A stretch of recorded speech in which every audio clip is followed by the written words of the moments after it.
ಈ ರಾಜಕೀಯದಲ್ಲಿ ಯಾರೂ ಪರ್ಮನೆಂಟ್ ಶತ್ರುಗಳಲ್ಲ, ಯಾರು ಪರ್ಮನೆಂಟ್ ಮಿತ್ರರು ಅಲ್ಲ ಅನ್ನೋ ಒಂದು ಮಾತಿದೆ.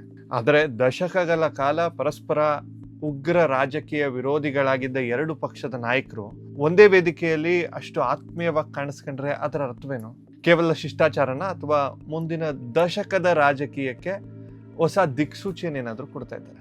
ಸ್ನೇಹಿತರೆ, ನಿನ್ನೆ ಮೈಸೂರಿನಲ್ಲಿ ನಡೆದ ವಿವೇಕ ಸ್ಮಾರಕ ಉದ್ಘಾಟನಾ ಕಾರ್ಯಕ್ರಮ ಕೇವಲ ಒಂದು ಸಾಂಸ್ಕೃತಿಕ ಕಾರ್ಯಕ್ರಮವಾಗಿ ಉಳಿದಿಲ್ಲ, ಬದಲಾಗಿ ಭಾರತದ ಇಬ್ಬರು ಬಲಿಷ್ಠ ನಾಯಕರ ಅಂದರೆ ಪ್ರಧಾನಿ ನರೇಂದ್ರ ಮೋದಿ ಹಾಗೂ ಕರ್ನಾಟಕದ ನೂತನ ಮುಖ್ಯಮಂತ್ರಿ ಡಿ.ಕೆ. ಶಿವಕುಮಾರ್ ಅವರ ನಡುವಿನ ಈ ಜುಗಲ್ಬಂದಿಯ ವೇದಿಕೆಯಾಗಿ ಮಾರ್ಪಡ್ತು. ವಿವೇಕ ಸ್ಮಾರಕವನ್ನ ಕಟ್ಟಬೇಕು ಅಂತ ಒಂದು ನಿರ್ಧಾರ ಆದಾಗ ರಾಮಕೃಷ್ಣ ಮಠದಿಂದ ಬಹಳಷ್ಟು ಕಾಂಟ್ರವರ್ಸಿಗಳಾಯಿತು.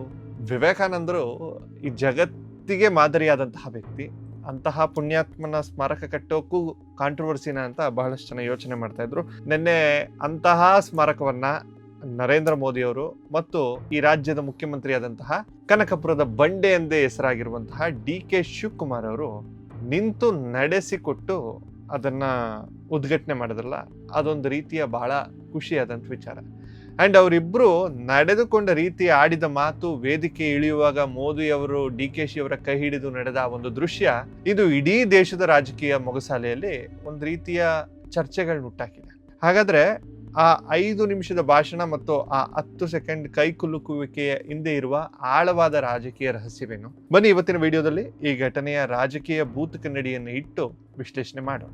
ಸಾಮಾನ್ಯವಾಗಿ ರಾಜಕಾರಣಿಗಳಿಗೆ ಮೈಕ್ ಸಿಕ್ಕರೆ ಸಾಕು, ಸಿಕ್ಕ ಸಮಯದಲ್ಲೇ ಒಳ್ಳೆ ಭಾಷಣವನ್ನು ಮಾಡ್ತಾರೆ. ಅದರಲ್ಲೂ ವಿರೋಧ ಪಕ್ಷದ ಪ್ರಧಾನಿ ಎದುರು ತಮ್ಮ ರಾಜ್ಯದ ಸಾಧನೆಗಳನ್ನ ಬಡಾಯಿ ಕೊಚ್ಚಿಕೊಳ್ಳುವ ಎಲ್ಲಾ ಮುಖ್ಯಮಂತ್ರಿಯೂ ಇಂತಹ ಅವಕಾಶವನ್ನ ಬಿಡೋದಿಲ್ಲ. ಆದ್ರೆ ಡಿ.ಕೆ. ಶಿವಕುಮಾರ್ ಅವರು ನೆನ್ನೆ ಮಾಡಿದ್ದನ್ನ ನೋಡಿದ್ರೆ ನಿಜವಾಗ್ಲೂ ಒಂದು ರೀತಿಯ ರೋಮಾಂಚನವೂ ಕೂಡ ಆಯ್ತು, ಆಶ್ಚರ್ಯವೂ ಕೂಡ ಆಯ್ತು. ನನಗೆ ಮಾತನಾಡಲು ಕೇವಲ 5 ನಿಮಿಷ ಕಾಲಾವಕಾಶ ನೀಡಲಾಗಿದೆ. ಪ್ರಧಾನಿ ಮೋದಿ ಅವರ ಸಂದೇಶ ದೇಶಕ್ಕೆ ಬಹಳ ಮುಖ್ಯ, ನಾನು ಅವರ ಸಮಯವನ್ನ ವ್ಯರ್ಥ ಮಾಡೋದಿಲ್ಲ.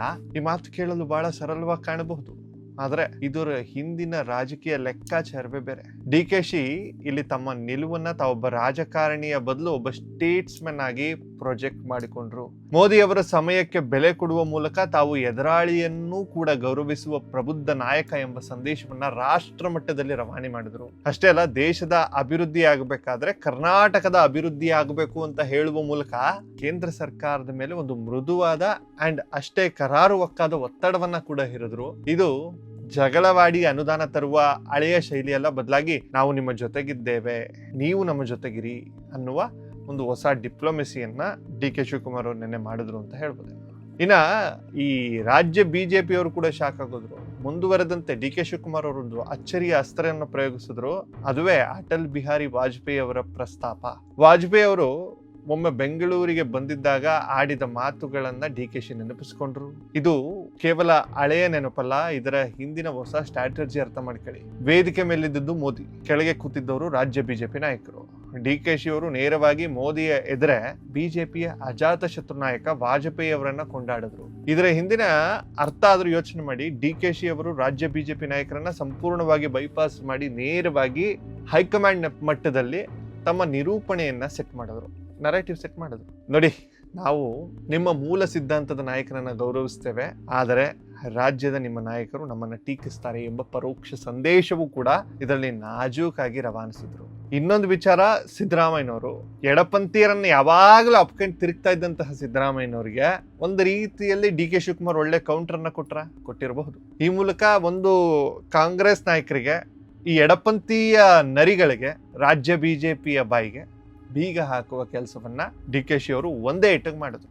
ಇನ್ನ ಕಾರ್ಯಕ್ರಮ ಮುಗೀತು, ನಾಯಕರು ವೇದಿಕೆಯಿಂದ ನಿರ್ಗಮಿಸ್ತಾ ಇದ್ರು. ಆಗ ನಡೆದ ಘಟನೆ ಇಡೀ ರಾಷ್ಟ್ರೀಯ ಮಾಧ್ಯಮಗಳ ಫ್ಲಾಶ್ ನ್ಯೂಸ್ ಆಗಿ ಬದಲಾಯಿತು. ಪ್ರಧಾನಿ ನರೇಂದ್ರ ಮೋದಿ ಅವರು ಮುಖ್ಯಮಂತ್ರಿ ಡಿ.ಕೆ. ಶಿವಕುಮಾರ್ ಅವರ ಕೈ ಹಿಡಿದುಕೊಂಡು ಹೆಜ್ಜೆ ಹಾಕಿದ್ರು. ಏನೋ ಮಾತಾಡಿದ್ರು ಇಬ್ರು 2 ಸೆಕೆಂಡ್. ಮೋದಿ ಅವರು ಯಾರ ಕೈಯನ್ನು ಸುಮ್ಮನೆ ಹಿಡಿಯೋದಿಲ್ಲ. ಅವರು ಪ್ರತಿಯೊಂದು ನಡೆಯು ಕ್ಯಾಮ್ರಾ ಲೆನ್ಸ್ಗಳಿಗೆ ಹಾಗೂ ಕೋಟ್ಯಾಂತರ ಮತದಾರರಿಗೆ ನೀಡುವ ಒಂದು ಸ್ಪಷ್ಟ ಸಂದೇಶವಾಗಿರ್ತದೆ. ಹಾಗಾದ್ರೆ ಕಾಂಗ್ರೆಸ್ನ ಪ್ರಬಲ ಟ್ರಬಲ್ ಶೂಟರ್ ತಮ್ಮ ಪಕ್ಷದ ಕಟ್ಟಾ ವಿರೋಧಿ ಡಿ.ಕೆ.ಶಿಯ ಕೈ ಹಿಡಿದಿದ್ಯಾಕೆ? ಇಲ್ಲಿ 2 ಆಯಾಮಗಳಿವೆ. ಮೋದಿ ಅವರ ಲೆಕ್ಕಾಚಾರ ದಕ್ಷಿಣ ಭಾರತದಲ್ಲಿ, ಅದರಲ್ಲೂ ಕರ್ನಾಟಕದಲ್ಲಿ ಬಿಜೆಪಿಗೆ ಮತ್ತೆ ಬಲ ತುಂಬಬೇಕಾದ್ರೆ ಡಿಕೆಶಿ ಅವರಂತಹ ಪ್ರಬಲ ನಾಯಕರ ಜೊತೆ ಕೇವಲ ಸಂಘರ್ಷವಷ್ಟೇ ಸಾಲದು, ಸೌಹಾರ್ದತೆಯೂ ಬೇಕು. ಡಿಕೆಶಿ ಜೊತೆ ಉತ್ತಮ ಬಾಂಧವ್ಯ ಪ್ರದರ್ಶಿಸುವ ಮೂಲಕ ಒಕ್ಕಲಿಗ ವೋಟ್ ಬ್ಯಾಂಕ್ಗೆ ಸ್ವಲ್ಪ ಆದ್ರೂ ಅಟ್ಲೀಸ್ಟ್ ತಗೊಳ್ಬೋದಾ ಅಂತ. ಹಾಗೂ ರಾಜ್ಯದ ಜನತೆ ತಾವು ಅಭಿವೃದ್ಧಿ ಪರ, ವಿರೋಧ ಪಕ್ಷದ ಸಿಎಂ ಜೊತೆಯೂ ನಾವು ಕೈ ಜೋಡಿಸುತ್ತೇವೆ ಎಂಬ ಮೆಸೇಜ್ ಮಾಡಿದ್ರ. ಡಿಕೆಶಿ ಅವರ ಲೆಕ್ಕಾಚಾರನೂ ಹೊಂದಿದೆ. ಮುಖ್ಯಮಂತ್ರಿಯಾದ ಬಳಿಕ ಡಿಕೆಶಿಗೆ ಬೇಕಾಗಿರುವುದು ಕೇಂದ್ರ ಸಹಕಾರ. ದೆಹಲಿಯಲ್ಲಿ ಕೂತ್ಕೊಂಡು ರಾಜ್ಯವನ್ನ ಆಳಲು ಮೋದಿ ಅವರು ವಿಶ್ವಾಸ ಗಳಿಸುವುದು ಅನಿವಾರ್ಯ. ಆ ಕೈ ಕುಲಕ್ಕಿವಿಕೆ ಡಿಕೆಶಿ ಅವರ ಸಾಫ್ಟ್ ಪವರ್ಗೆ ಜಯ ಸಿಕ್ತು. ಇನ್ನ ಈ ಇಡೀ ಎಪಿಸೋಡ್ ನಿಂದ ಅತಿ ಹೆಚ್ಚು ಟೆನ್ಷನ್ ಆಗಿರೋದು ಯಾರಿಗ್ ಗೊತ್ತಾ? ರಾಜ್ಯ ಬಿಜೆಪಿಗೆಲ್ಲ ಬದಲಾಗಿ ದೆಹಲಿಯಲ್ಲಿ ಕುಳಿತಿರುವ ಕಾಂಗ್ರೆಸ್ ಹೈಕಮಾಂಡ್ ನ ಕೆಲ ನಾಯಕರಿಗೆ. ಅಂದ್ರೆ ಕಾಂಗ್ರೆಸ್ ಹೈಕಮಾಂಡ್ಗೆ ಅಂತ ಹೇಳ್ಬಾರ್ದು, ಈ ಡಿ.ಕೆ. ಶಿವಕುಮಾರನ್ನ ವಿರೋಧಿಸುವ ಒಂದು ಎಡಪತ್ತೀಯ ಶಕ್ತಿಗಳಿದೀವ, ಈ ದೇಶವನ್ನ ಹಾಳು ಮಾಡಬೇಕು ಅನ್ನುವಂಥ ಶಕ್ತಿಗಳು, ಅವ್ರಿಗೆ ಸ್ವಲ್ಪ ಬೇಜಾರಾಯ್ತು. ಯಾವಾಗ ಒಬ್ಬ ಪ್ರಾದೇಶಿಕ ನಾಯಕ ಪ್ರಧಾನಿ ಮಟ್ಟದಲ್ಲಿ ಇಷ್ಟೊಂದು ಸೌಹಾರ್ದತೆ ಬೆಳೆಸ್ಕೊಳ್ತಾನೋ ಆಗ ಆತನ ಶಕ್ತಿ ಇಮ್ಮಡಿ ಆಗ್ತವೆ. ಡಿ.ಕೆ. ಶಿವಕುಮಾರ್ ಅವರು ಮುಖ್ಯಮಂತ್ರಿ ಆದಾಗಿನಿಂದಲೂ ತಮ್ಮದೇ ಆದ ಒಂದು ಪ್ರಭಾವಳಿ ಬೆಳೆಸಿಕೊಂಡು ಬರ್ತಾ ಇದ್ದಾರೆ, ಒಂದು ಆಹಾರವನ್ನ ಸೃಷ್ಟಿ ಮಾಡ್ಕೊಂಡಿದ್ದಾರೆ. ಯಾವಾಗ ಕಾಂಗ್ರೆಸ್ ಪಕ್ಷ ಹಿಂದೂ ಧರ್ಮವನ್ನ ಟೀಕಿಸುತ್ತೋ ಅವ್ರು ಹಿಂದೂ ಧರ್ಮದ ಯಾವುದೋ ಒಂದು ಪೂಜೆ ಮಾಡ್ತಾರೆ. ಯಾವಾಗ ಕಾಂಗ್ರೆಸ್ ಪಕ್ಷ ಪ್ರಯಾಗ್ರಾಜ್ಗೆ ಹೋಗಿ ಮುಳುಗಿದ್ರೆ ಪಾಪ ಪರಿಹಾರ ಆಗುತ್ತಾ ಅಂತ ಅಲ್ಲಿನ ಪ್ರಮುಖ ನಾಯಕ ಒಬ್ಬನ ಹೇಳ್ತಾನೋ ಆಗ ಇವ್ರು ಅಲ್ಲಿಗೆ ಹೋಗಿ ಬರ್ತಾರೆ. ಯಾವಾಗ ಒಬ್ಬ ಮನುಷ್ಯ ಹಿಂದೂ ಧರ್ಮ ಅದು ಇದು ಅಂತ ಏನೋ ಬೈತಾರೋ ಇವಾಗ ಆಗ ಹಿಂದೂ ಧರ್ಮವನ್ನು ಇವರು ಪಾಲಿಸಿ ತೋರಿಸ್ತಾರೆ. ಸ್ವತಃ ಸಿಎಂ ಆದ್ಮೇಲೆ ಸಿಎಂ ಕಚೇರಿಯಲ್ಲಿ ಹೋಮ ಹವನಗಳನ್ನೆಲ್ಲ ಮಾಡಿ ಅಜ್ಜಯ್ಯನವರ ಅಕ್ಷತೆಯನ್ನ ಹಾಕಿಸಿದಂಥವ್ರು ಡಿ.ಕೆ. ಶಿವಕುಮಾರ್ ಅವರು. ಸೊ ಇವರೊಂದು ಆರಾಮ್ ಸೃಷ್ಟಿ ಮಾಡಿಸ್ಕೊಂಡು ಬಂದ್ಬಿಟ್ಟಿದ್ದಾರೆ.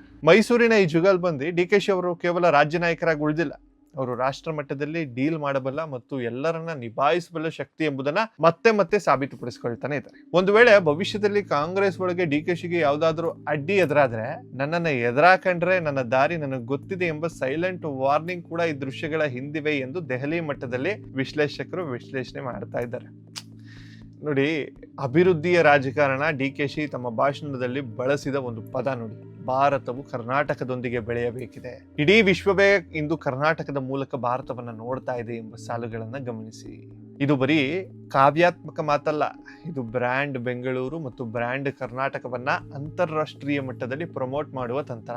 ಐಟಿ-ಬಿಟಿ ಈ ಸ್ಟಾರ್ಟ್ಅಪ್ಗಳು ನಂಬರ್ 1 ಆಗಿರುವ ಕರ್ನಾಟಕಕ್ಕೆ ಕೇಂದ್ರದಿಂದ ಫಂಡ್ ತರಲು ಡಿ.ಕೆ.ಶಿ ಬಳಸಿದ ಕಾರ್ಪೊರೇಟ್ ಭಾಷೆ ಇದು. ಮೋದಿ ಅವರಿಗೂ ಈ ವಿಚಾರ ಚೆನ್ನಾಗಿ ಗೊತ್ತು. ಕರ್ನಾಟಕದ ಆರ್ಥಿಕ ಇಂಜಿನ್ ಇಲ್ಲದೆ ಭಾರತದ $5 ಟ್ರಿಲಿಯನ್ ಕನಸು ನನಸಾಗೋದಿಲ್ಲ. ಹೀಗಾಗಿ ಈ ಇಬ್ಬರ ನಾಯಕರ ಪರಸ್ಪರರ ಅಗತ್ಯವನ್ನ ಅರಿತುಕೊಂಡಿದ್ದಾರೆ.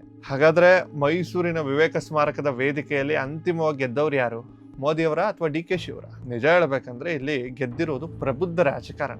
ಎಲೆಕ್ಷನ್ ಟೈಮ್ನಲ್ಲಿ ಎಷ್ಟೇ ಕಿತ್ತಾಡಿಕೊಂಡ್ರು ರಾಜ್ಯದ ಅಭಿವೃದ್ಧಿ ಹಾಗೂ ಸಂವಿಧಾನಿಕ ವಿಚಾರ ಬಂದಾಗ ಆ ವೇದಿಕೆಗಳ ಮೇಲೆ ಕೂತ್ಕೊಂಡು ನಡೆದುಕೊಳ್ಬೇಕಾಗಿರುವಂತಹ ಡೆಕೋರಂ ಮೇಂಟೈನ್ ಮಾಡ್ತಾರಲ್ಲ ಇಬ್ಬರು ನಾಯಕರು, ಒಂದು ಅತ್ಯುತ್ತಮ ಉದಾಹರಣೆಯನ್ನು ನೀಡಿದ್ರು. ಡಿ.ಕೆ. ಶಿವಕುಮಾರ್ ಅವರ 5 ನಿಮಿಷದ ಚುಟುಕು ಭಾಷಣ, ವಾಜಪೇಯಿ ಅವರ ಸ್ಮರಣೆ, ಕೇಂದ್ರಕ್ಕೆ ಮುಕ್ತ ಆಹ್ವಾನ, ಕೇಂದ್ರದ ಜೊತೆ ನಾವಿದ್ದೇವೆ ಅನ್ನುವಂತಹ ಒಂದು ಸ್ಪಷ್ಟ ಸಂದೇಶ, ಎಸ್.ಎಂ. ಕೃಷ್ಣ ಅವರ ಬಗ್ಗೆ ಆಡಿದ ಮಾತುಗಳು ದೊಡ್ಡ ರಾಜಕೀಯ ಹೆಜ್ಜೆಗಳ ಮುನ್ನುಡಿಯಾಗ್ತದೆ. ಅತ್ತ ಡಿ.ಕೆ.ಶಿ ಕೈ ಹಿಡಿದು ನಡೆದ ಪ್ರಧಾನಿ ಮೋದಿ ಅವರ ನಡೆ ಹೊಸ ರಾಜಕೀಯ ಸಮೀಕರಣಗಳಿಗೆ ನಾಂದಿ ಹಾಡಿದೆ. ಮುಂದಿನ ದಿನಗಳಲ್ಲಿ ಈ ಕೈ ಹಿಡಿದ ಕಮಲದ ಕತೆ ಯಾವ ತಿರುವು ಪಡೆಯಲಿದೆ? ಡಿ.ಕೆ.ಶಿ ಅವರ ಈ ಹೊಸ ಸ್ಟೇಟ್ಸ್ಮನ್ ಅವತಾರ ಮುಂದಿನ ಚುನಾವಣೆಗಳ ಮೇಲೆ ಯಾವ ಪ್ರಭಾವ ಬೀರಲಿದೆ? ಕಾದು ನೋಡಬೇಕಾಗಿದೆ. ಎಲ್ರಿಗೂ ಒಳ್ಳೆಯದಾಗಲಿ. ಮುಂದಿನ ವಿಡಿಯೋದಲ್ಲಿ ಸಿಗ್ತೀನಿ. ಈ ವಿಶ್ಲೇಷಣೆ ನಿಮ್ಗೆ ಇಷ್ಟ ಆಗಿದ್ರೆ ಲೈಕ್ ಮಾಡೋದನ್ನು ಮರಿಬೇಡಿ, ಶೇರ್ ಮಾಡ್ಕೊಳ್ಳಿ, ಸಬ್ಸ್ಕ್ರೈಬ್ ಮಾಡ್ಕೊಳ್ಳಿ. ಇನ್ನಷ್ಟು ವಿಚಾರಗಳನ್ನ ನಿಮ್ಮ ಮುಂದೆ ತಂದಿಡ್ತೇನೆ. ನಮಸ್ಕಾರ.